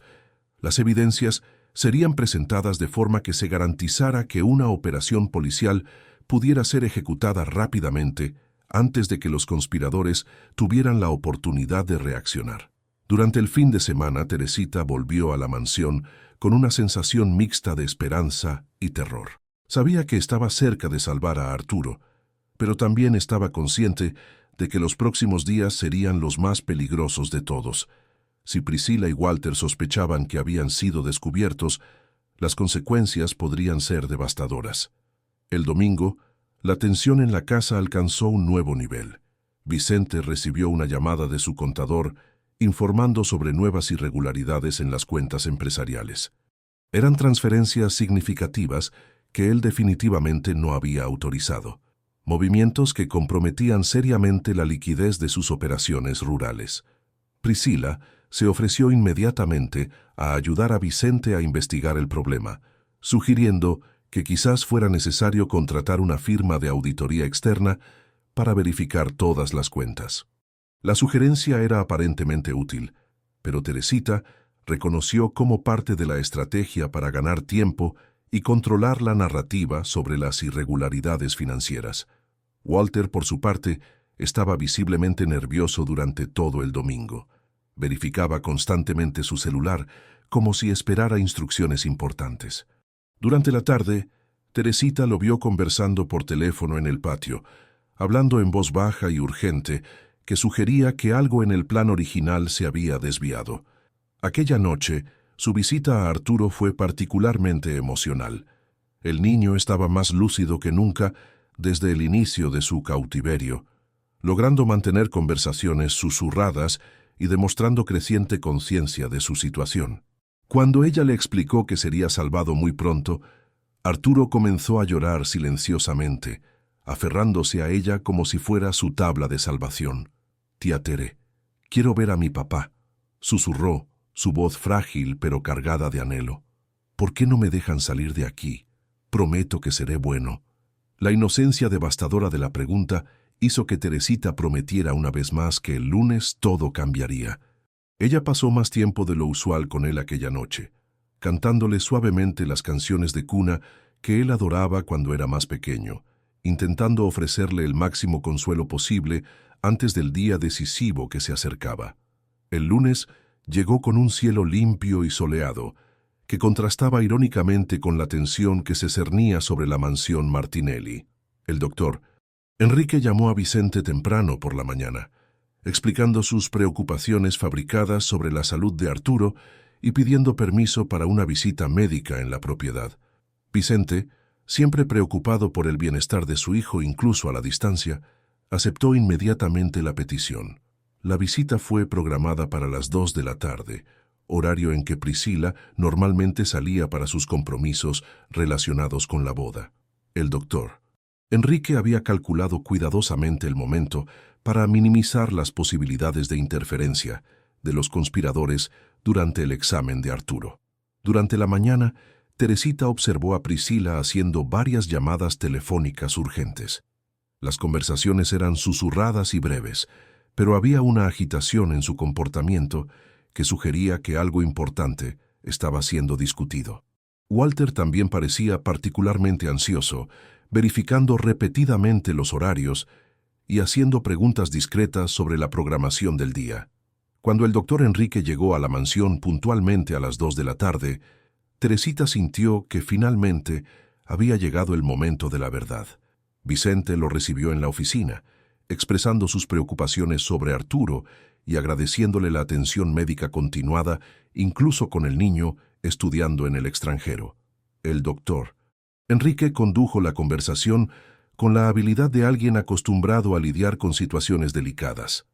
Explicó que había desarrollado nuevas preocupaciones sobre vacunaciones específicas y que le gustaría revisar algunos materiales médicos antiguos de Arturo para garantizar que todo estaba siendo adecuadamente monitoreado en Suiza. La excusa funcionó perfectamente. Vicente autorizó acceso total a los registros médicos de Arturo e incluso se ofreció a acompañar al doctor Enrique en una visita a la habitación del niño, donde aún guardaban algunos materiales médicos antiguos. Era exactamente la oportunidad que habían planeado. Teresita acompañó discretamente a los dos hombres hasta el primer piso, su corazón latiendo tan fuerte que temía que pudiera ser oído. Este era el momento que definiría no solo el destino de Arturo, sino de toda la familia Martinelli. En unas horas, la verdad sería finalmente revelada, y las consecuencias cambiarían todas sus vidas para siempre. El momento de la revelación llegó de forma más dramática de lo que cualquiera podría haber previsto. Cuando Teresita discretamente condujo al doctor Enrique hasta la pared disimulada en el pasillo, Vicente lo seguía unos pasos atrás, aún comentando sobre las actividades escolares que imaginaba que Arturo estaría desarrollando en Suiza. La cruel ironía de la situación hizo que el estómago de Teresita se contrajera en una mezcla de nerviosismo y anticipación. El doctor Enrique fingió interés en los archivos médicos guardados en la antigua oficina de Rosángela, hojeando historiales antiguos mientras Teresita aguardaba el momento justo para revelar la puerta secreta. Vicente estaba absorto en una llamada de trabajo que había recibido en el celular, discutiendo problemas con un cargamento de soja que había llegado atrasado a Rosario. Fue cuando Vicente se alejó algunos metros para continuar la conversación telefónica que Teresita se armó de valor y presionó discretamente el mecanismo que abría la puerta disimulada. El doctor Enrique observó con creciente alarma cuando la pared se movió, revelando la entrada a la habitación secreta. Sus ojos médicos entrenados inmediatamente comprendieron las implicaciones terribles de aquel descubrimiento. «Doctor, tiene que ver esto», susurró ella urgentemente, dirigiendo su linterna hacia la escalera que bajaba. El doctor Enrique la siguió sin dudar, su mente médica ya anticipando el horror que encontraría. Cuando llegaron a la habitación donde Arturo estaba aprisionado, el impacto fue aún mayor de lo que él había imaginado. El niño estaba despierto, sentado en la cama estrecha, sus ojos grandes fijos en los visitantes, con una mezcla de esperanza y confusión que partía el corazón. «Arturo, mi hijo», susurró el doctor Enrique, corriendo junto a la cama y arrodillándose al lado del niño. La reacción de Arturo fue inmediata y devastadora. Al reconocer al médico de la familia, comenzó a llorar y extendió sus bracitos delgados, susurrando repetidamente: «Doctor Enrique, sácame de aquí, quiero a mi papá». El doctor Enrique examinó rápidamente el estado físico del niño, notando la palidez extrema, la pérdida de peso significativa y los signos obvios de sedación prolongada. Sus años de experiencia médica lo habían preparado para muchas situaciones difíciles, pero encontrar a un niño que conocía desde bebé en aquellas condiciones fue un shock que lo dejó momentáneamente sin palabras. Mientras tanto, en el piso superior, Vicente había terminado su llamada y notado que el doctor Enrique y Teresita habían desaparecido. Comenzó a buscarlos por la casa, llamando sus nombres. La voz de él resonaba por los pasillos, acercándose gradualmente al área donde ellos estaban. «Doctor Enrique, Vicente está viniendo», susurró Teresita urgentemente. «¿Qué hacemos?» «No podemos esconderle esto», respondió el doctor Enrique con determinación. «Vicente necesita saber la verdad ahora. Ayúdame a llevar a Arturo arriba». Ayudaron al niño a levantarse, sosteniéndolo porque sus piernas estaban débiles después de meses de confinamiento. Arturo se aferró desesperadamente al doctor Enrique, como si temiera que todo fuera solo otro sueño confuso causado por los medicamentos. Cuando emergieron de la habitación secreta, cargando a Arturo entre ellos, Vicente estaba parado en medio del pasillo, el celular aún en la mano, su expresión pasando rápidamente de confusión a shock absoluto, y luego a una furia que Teresita jamás había visto en sus 20 años de convivencia. «¿Arturo?», susurró Vicente, dejando caer el teléfono al suelo mientras corría hacia su hijo. El reencuentro entre padre e hijo fue una explosión de emociones que ninguno de los presentes jamás olvidaría. Arturo se lanzó a los brazos de Vicente, llorando incontrolablemente mientras repetía «Papá, papá», con la voz frágil pero repleta de alivio. Vicente lo sostuvo como si pudiera protegerlo de todo el mal del mundo, sus propias lágrimas corriendo libremente mientras intentaba comprender cómo su hijo había estado en su propia casa durante todos aquellos meses. ¿Cómo es posible? Vicente logró articular entre los sollozos. «Arturo, hijo mío, ¿qué te hicieron?» El doctor Enrique tomó el control de la situación con la autoridad que su profesión y experiencia le conferían. «Vicente, necesitamos llevar a Arturo inmediatamente al hospital. Ha sido mantenido sedado durante meses y necesita atención médica urgente. Pero antes de eso, necesito que sepas que esto fue resultado de una conspiración elaborada que busca apropiarse de todo tu patrimonio». Las palabras del doctor Enrique cayeron sobre Vicente como martillos, cada revelación siendo más devastadora que la anterior. Teresita presentó las evidencias que había recolectado, mostrando los documentos fotografiados y explicando toda la extensión del plan que Priscila y Walter habían elaborado. Vicente escuchó todo en silencio, alternando entre mirar las evidencias y sostener a Arturo, que continuaba aferrado a él como si temiera que pudiera desaparecer nuevamente. La magnitud de la traición era tan grande que él parecía tener dificultad para procesar completamente la información.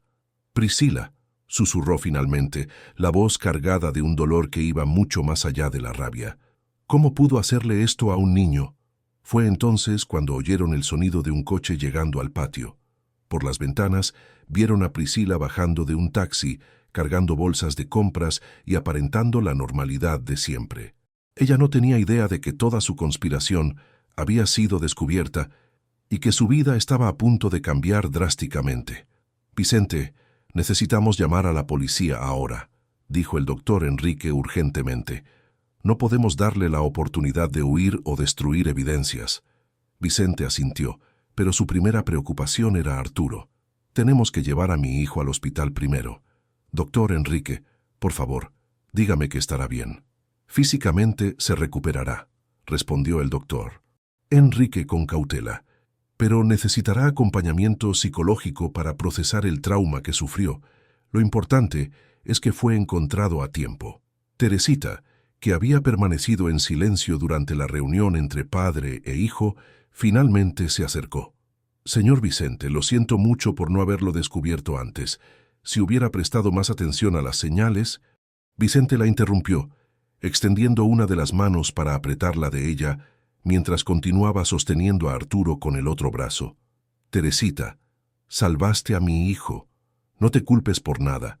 Fuiste la única persona lo suficientemente valiente para investigar cuando algo parecía estar mal». El sonido de pasos subiendo la escalera anunció la llegada de Priscila, que probablemente había notado las voces alteradas provenientes del primer piso. Su voz resonó por el pasillo mientras ella llamaba a Vicente, preguntando si todo estaba bien. El doctor Enrique tomó el liderazgo de la situación. «Vicente, voy a llamar al delegado Roberto Fernández ahora. Tú quédate aquí con Arturo y no dejes que Priscila salga de la propiedad.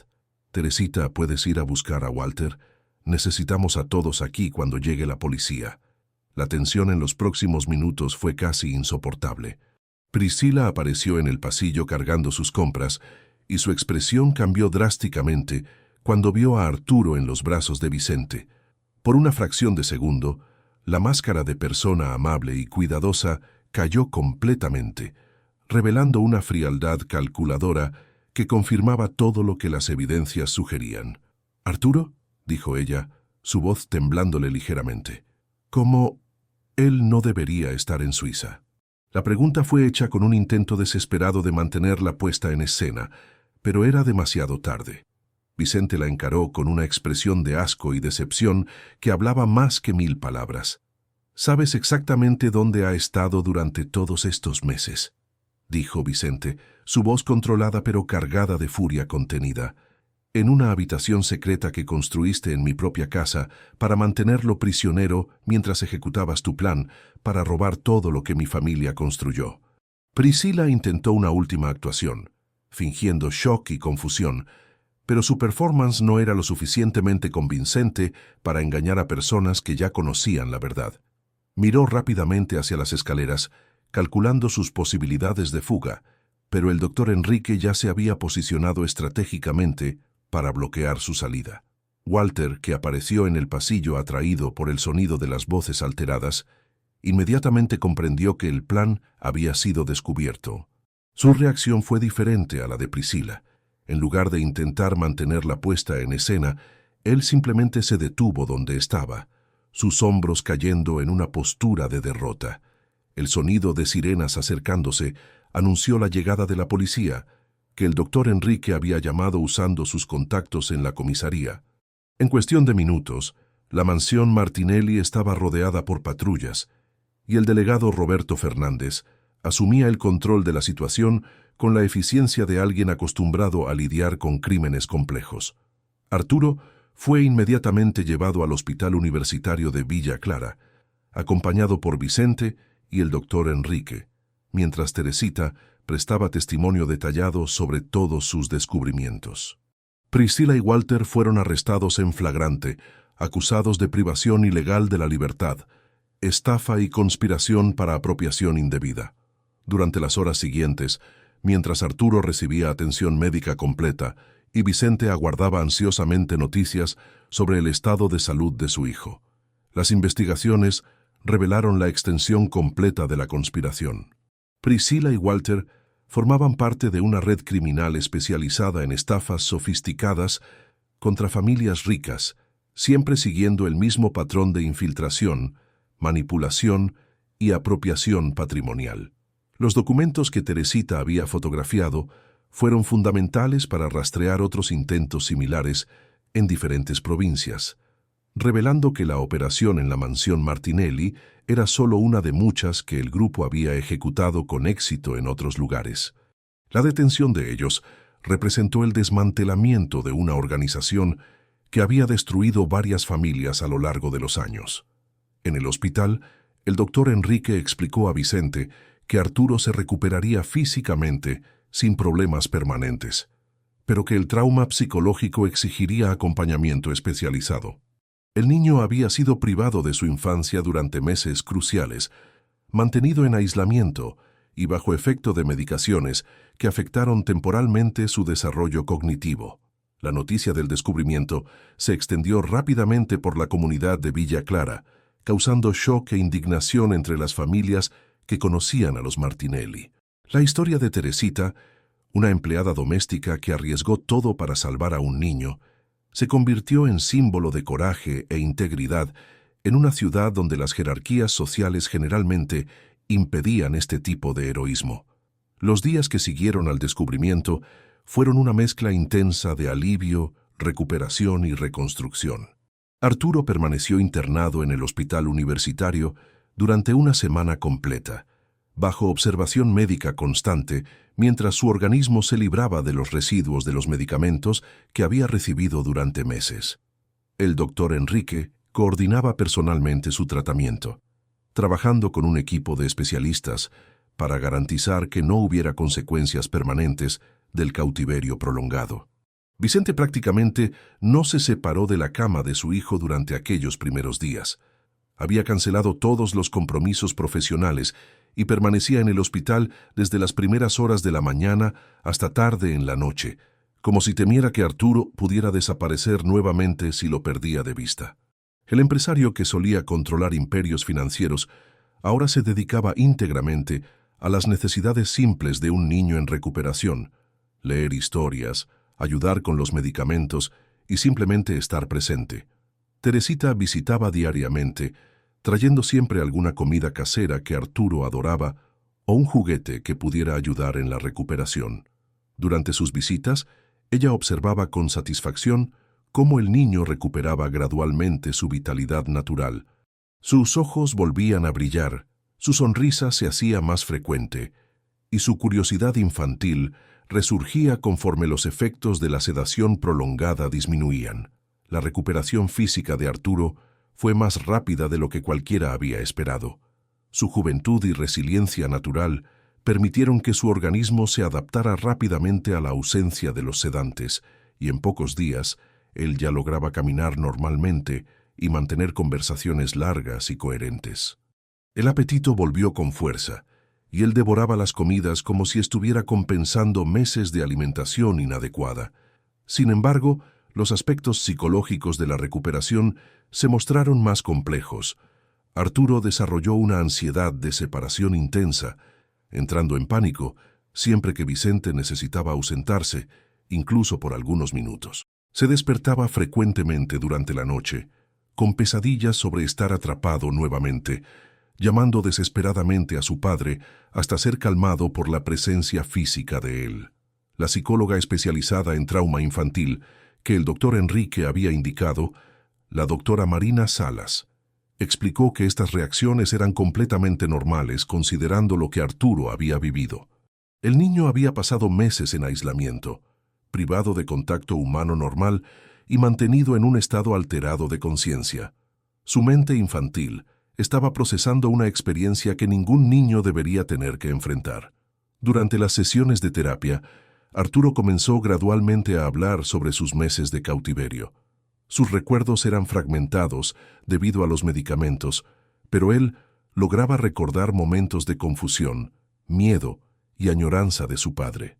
Describió cómo a veces lograba escuchar voces familiares a través de las paredes, especialmente la de Teresita, sin lograr entender por qué no podía responder o gritar pidiendo ayuda. Las investigaciones policiales revelaron detalles aún más perturbadores sobre la conspiración. El delegado Roberto Fernández descubrió que Priscila Bertrán no era su nombre verdadero. Ella se llamaba en realidad Paula Méndez y tenía antecedentes criminales en 3 provincias diferentes. Walter Figueroa también poseía identidad falsa, siendo en realidad Walter Silva, especialista en infiltración en familias ricas a través de recomendaciones falsificadas. La red criminal de la cual formaban parte había desarrollado un método sofisticado que combinaba investigación previa sobre familias vulnerables, creación de identidades falsas convincentes y ejecución de planes a largo plazo para apropiación patrimonial. Los Martinelli habían sido elegidos como blanco por varias características que los hacían ideales: un viudo exitoso, con hijo único, patrimonio sustancial y tendencia a la confianza excesiva en las personas cercanas. Vicente descubrió que las irregularidades bancarias que había notado eran solo la punta del iceberg. Más de 2 millones de pesos habían sido transferidos de sus cuentas durante los últimos 6 meses, siempre a través de documentos que él había firmado, creyendo estar autorizando inversiones legítimas o preparativos para la boda. La sofisticación de la operación impresionó incluso a los investigadores experimentados de la Policía Civil. Los medios locales cubrieron extensamente el caso, transformándolo en un símbolo de las complejidades de los crímenes modernos contra el patrimonio. Periódicos de Villa Clara y la región destacaron tanto la crueldad de la conspiración como el coraje de Teresita al arriesgar su posición y seguridad para salvar a Arturo. Ella se convirtió en una figura admirada en la comunidad, representando la importancia de personas comunes que tienen el coraje de actuar cuando presencian injusticias. Durante la segunda semana después del descubrimiento, cuando Arturo finalmente recibió el alta médica, la familia regresó a la mansión que ahora cargaba recuerdos dolorosos, pero también representaba un nuevo comienzo. Vicente había mandado a reformar completamente el ala donde estaba la habitación secreta, transformándola en un espacio de ocio para Arturo con una sala de juegos y una biblioteca infantil. El niño demostró una madurez sorprendente al visitar nuevamente las habitaciones donde había sido mantenido prisionero.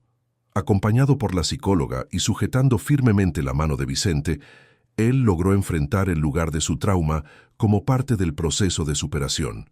La doctora Marina explicó que era importante que él no desarrollara miedos irracionales relacionados con la propia casa donde viviría.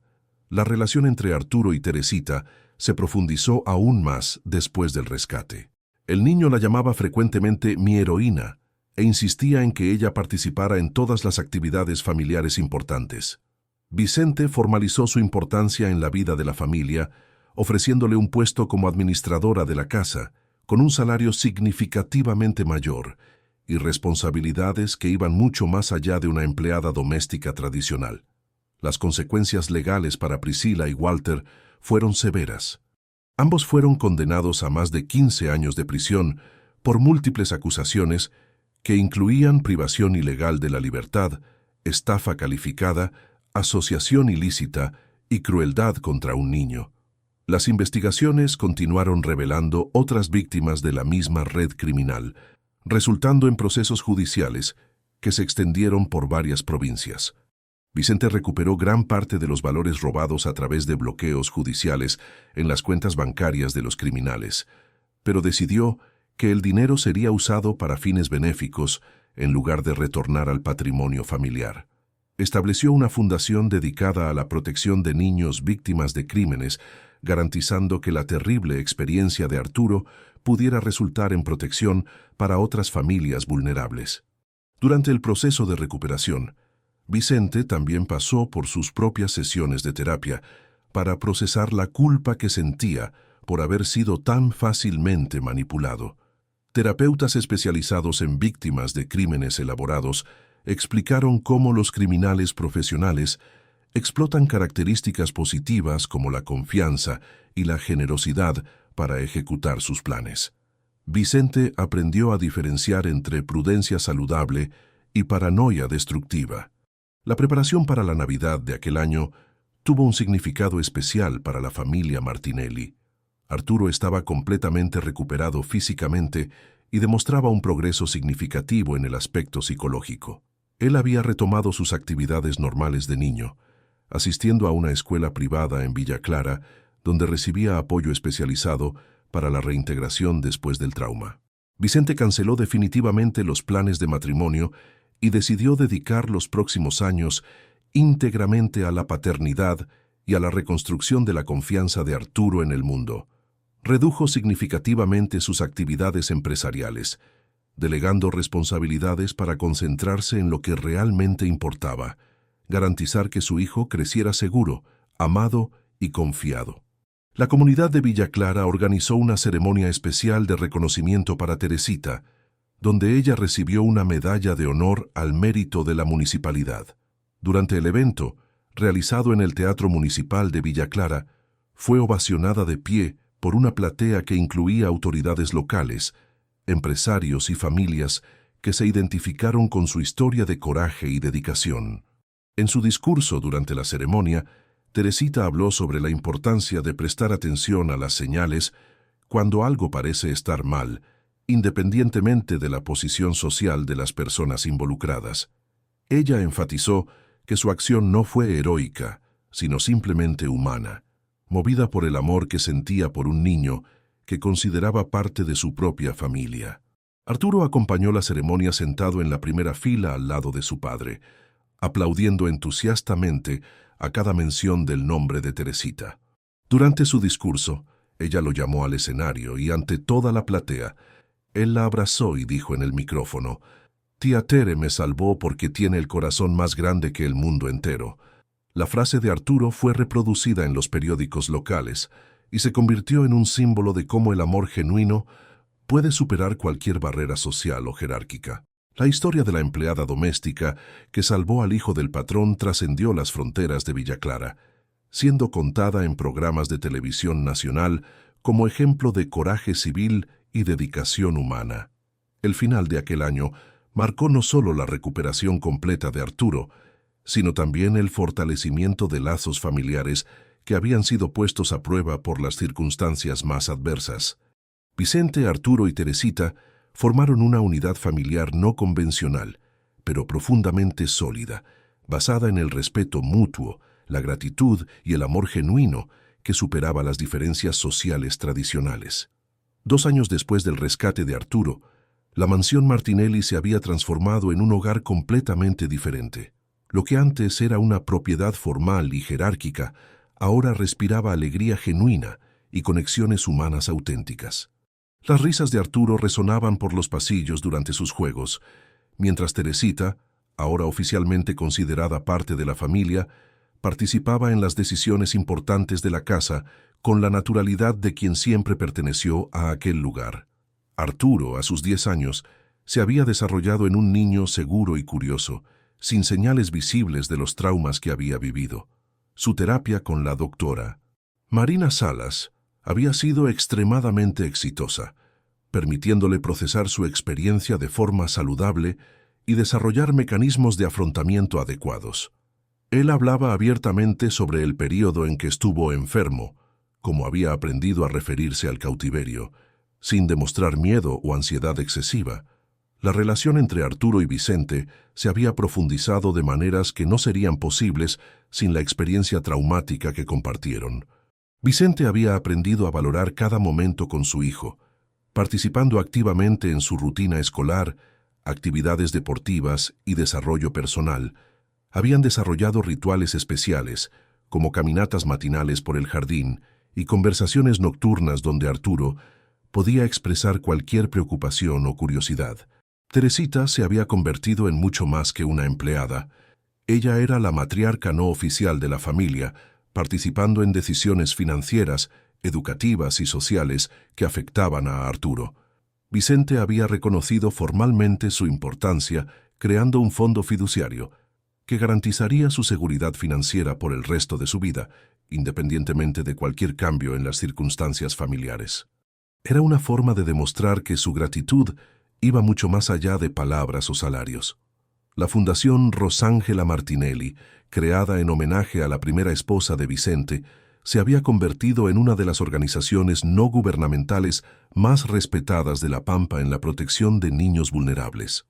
Con sede en Villa Clara y filiales en otras 5 ciudades, ofrecía apoyo psicológico, jurídico y financiero a familias víctimas de crímenes elaborados o situaciones de explotación doméstica. Teresita había sido nombrada directora ejecutiva de la fundación, posición que asumió con la competencia natural de quien siempre supo cuidar de personas. Durante una mañana soleada de septiembre, mientras Arturo se preparaba para la escuela y Vicente revisaba informes de la fundación en la oficina, Teresita recibió una llamada que cambiaría nuevamente el curso de sus vidas. Era de la Policía Federal, informando que habían identificado a otras 3 familias, víctimas de la misma red criminal que había afectado a los Martinelli. Una de ellas tenía una hija de 7 años, que había sido mantenida en cautiverio por 8 meses antes de ser rescatada en condiciones similares a las de Arturo. La noticia despertó en Teresita y Vicente una sensación de responsabilidad que iba más allá de su experiencia personal. Ellos habían superado su propio trauma y construido algo positivo a partir del dolor, pero sabían que otras familias estaban pasando por la misma pesadilla que habían vivido. La Fundación Rosángela Martinelli tenía los recursos y la experiencia necesarios para ofrecer apoyo especializado a esas víctimas. Vicente inmediatamente autorizó la expansión de los servicios de la Fundación para incluir un programa específico de apoyo a víctimas de crímenes patrimoniales elaborados. El programa ofrecería no solo soporte psicológico y jurídico, sino también un hogar temporal en Villa Clara, donde familias devastadas por esos crímenes podrían recuperarse en un ambiente seguro y acogedor. Arturo, que había acompañado las conversaciones sobre la expansión de la fundación, sorprendió a todos al pedir participar en el programa como voluntario infantil. Él quería compartir su experiencia de superación con otros niños que habían pasado por traumas similares, ofreciendo la perspectiva única de alguien que no solo había sobrevivido, sino que había prosperado después de una experiencia terrible. La doctora Marina Salas fue consultada sobre la adecuación de la participación de Arturo en el programa, y su evaluación fue extremadamente positiva. Ella explicó que ayudar a otros niños podría ser terapéutico para Arturo, permitiendo que transformara su experiencia traumática en una fuente de fuerza y propósito. Evidentemente, su participación sería cuidadosamente supervisada y limitada a actividades apropiadas para su edad y nivel de madurez emocional. El primer caso que la Fundación atendió a través del nuevo programa fue el de la familia Solís, de Santa Fe, cuyo hijo de 9 años había sido mantenido prisionero por una versión aún más cruel de la misma red criminal. Cuando la familia llegó al centro de acogida, que Vicente había establecido en una propiedad rural cercana a Villa Clara, Arturo estaba ansioso, pero determinado a ayudar. El encuentro entre Arturo y Pedro Solís fue un momento de profunda emoción para todos los presentes. Pedro estaba aún más traumatizado que Arturo, negándose a hablar y demostrando señales severas de estrés postraumático. Pero cuando Arturo se acercó a él con la naturalidad de quien comprendía exactamente lo que él estaba sintiendo, algo cambió en la expresión del niño. «Yo también estuve en una habitación oscura igual que tú», dijo Arturo simplemente, sentándose al lado de Pedro durante una actividad supervisada. «Pero mira, ahora estoy bien. Tú también vas a estarlo». La simplicidad y sinceridad de las palabras de Arturo causaron un impacto que meses de terapia profesional no habían logrado. Pedro comenzó a llorar, liberando emociones que había mantenido reprimidas desde su rescate. Fue el primer paso de una recuperación que se mostraría más rápida y eficaz de lo que cualquiera había esperado. En los meses siguientes, la Fundación Rosángela Martinelli atendió a más de 15 familias víctimas de crímenes similares. Cada caso trajo nuevos desafíos y aprendizajes, pero también confirmó la eficacia del modelo de apoyo integrado que habían desarrollado. Arturo se convirtió en una pieza central del programa, demostrando una capacidad natural para conectar con otros niños traumatizados y ofrecer esperanza a través de su ejemplo de recuperación. Vicente observaba con orgullo creciente cómo su hijo había transformado su experiencia de víctima en una fuente de fuerza para ayudar a otros. La madurez emocional que Arturo desarrolló a través de su propia recuperación y trabajo voluntario impresionaba a psicólogos y educadores que lo acompañaban.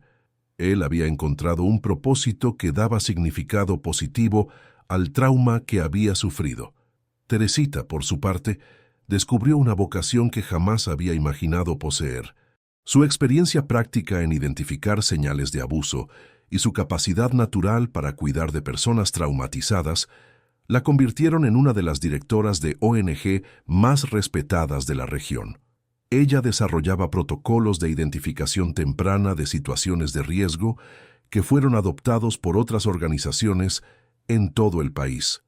Durante una conferencia nacional sobre protección infantil realizada en Buenos Aires, Teresita fue invitada a contar su historia como oradora principal ante una audiencia de 1000 profesionales del área. Su discurso sobre la importancia de confiar en los instintos y actuar cuando algo parece estar mal, independientemente de las jerarquías sociales, recibió una ovación de pie que duró más de 5 minutos. «No fui yo quien salvó a Arturo», dijo emocionada al final de su presentación. «Fue Arturo quien me mostró que cualquiera puede marcar la diferencia cuando elige poner el amor por encima del miedo». La historia de la familia Martinelli se había convertido en más que una narrativa de superación personal. Representaba un ejemplo nacional de cómo las tragedias pueden ser transformadas en fuerzas positivas cuando se enfrentan con coraje, amor y determinación de ayudar a otros que pasan por dificultades similares. En diciembre de aquel año, exactamente 3 años después del rescate de Arturo, la familia organizó una fiesta especial para celebrar no solo su recuperación, sino también los éxitos de la Fundación y el impacto positivo que habían logrado generar a partir de su experiencia traumática. La fiesta se realizó en los jardines de la mansión, decorados con luces y flores que creaban un ambiente mágico para la celebración. Arturo, ahora un niño de 11 años seguro y feliz, subió a una pequeña plataforma improvisada en el jardín y pidió la atención de todos los invitados. Con la elocuencia natural de quien había aprendido a encontrar fuerza en la vulnerabilidad, hizo un discurso que emocionó a todos los presentes. «Hace 3 años yo estaba perdido en un lugar oscuro», comenzó, su voz clara resonando por el jardín silencioso. «Pero tía Tere me encontró, y mi papá me trajo de vuelta a la luz. Ahora, cada vez que ayudamos a otro niño a salir de la oscuridad, es como si salváramos un pedacito de mí mismo también». Vicente y Teresita se miraron con lágrimas en los ojos, reconociendo que habían creado algo mucho mayor que una simple recuperación familiar. Habían construido un legado de esperanza que continuaría impactando vidas mucho más allá de sus propias experiencias. Cuando la fiesta terminó y los últimos invitados partieron, Arturo, Vicente y Teresita se sentaron en el jardín bajo las estrellas de una noche limpia de verano de La Pampa. Allí, rodeados por el perfume de las rosas que Rosángela había plantado años antes y por el sonido suave de las aguas de la fuente, ellos reflexionaron sobre la jornada extraordinaria que habían compartido. «¿Saben lo que descubrí?», dijo Arturo, rompiendo el silencio contemplativo de la noche. «A veces las cosas malas suceden para que podamos hacer cosas buenas que nunca imaginamos lograr». Sus palabras simples resumían perfectamente la transformación que todos habían experimentado. De una situación de horror y desesperación, ellos habían extraído propósito, unión y una capacidad multiplicada de hacer el bien en el mundo. La familia Martinelli había descubierto que el verdadero valor de la vida no estaba en el patrimonio que poseían, sino en la capacidad de amar, proteger y servir a los demás. Arturo creció para convertirse en un joven dedicado a la causa de la protección infantil, eventualmente estudiando psicología, para poder ayudar a niños traumatizados de forma aún más efectiva. Vicente continuó dirigiendo sus negocios, pero siempre con un enfoque primario en la sostenibilidad de la fundación y en el bienestar de la familia que había reconstruido. Teresita se convirtió en una referencia nacional en protección de niños vulnerables, su historia inspirando cambios en la legislación y en los protocolos de atención a víctimas de crímenes elaborados. Y así, en una mansión de Villa Clara que un día había albergado secretos terribles, floreció una familia unida no por los lazos de sangre o posición social, sino por la elección consciente de transformar el dolor en amor, el trauma en propósito y la experiencia personal en servicio colectivo. La verdadera riqueza de los Martinelli no estaba en sus cuentas bancarias o propiedades rurales, sino en la capacidad de hacer del mundo un lugar un poco más seguro para todos los niños que necesitaran protección. Queridos oyentes, esperamos que la historia de Arturo, Vicente y Teresita haya tocado sus corazones tan profundamente como tocó el nuestro al contarla. Esta narrativa nos recuerda que los verdaderos héroes pueden surgir de los lugares más inesperados y que el amor genuino es capaz de vencer las conspiraciones más elaboradas. Para continuar este viaje emocional, hemos preparado una lista de reproducción especial con otras historias igualmente cautivadoras sobre coraje, familia y superación. Encontrarán esta selección especial haciendo clic justo aquí al lado. Si esta historia los emocionó, no se olviden de suscribirse a nuestro canal y dejar su me gusta en este contenido. Todos los días traemos narrativas únicas que exploran la complejidad de la vida humana y el poder transformador del amor verdadero. No se pierdan nuestros próximos contenidos. Los esperamos en los comentarios para saber qué parte de la historia los marcó más.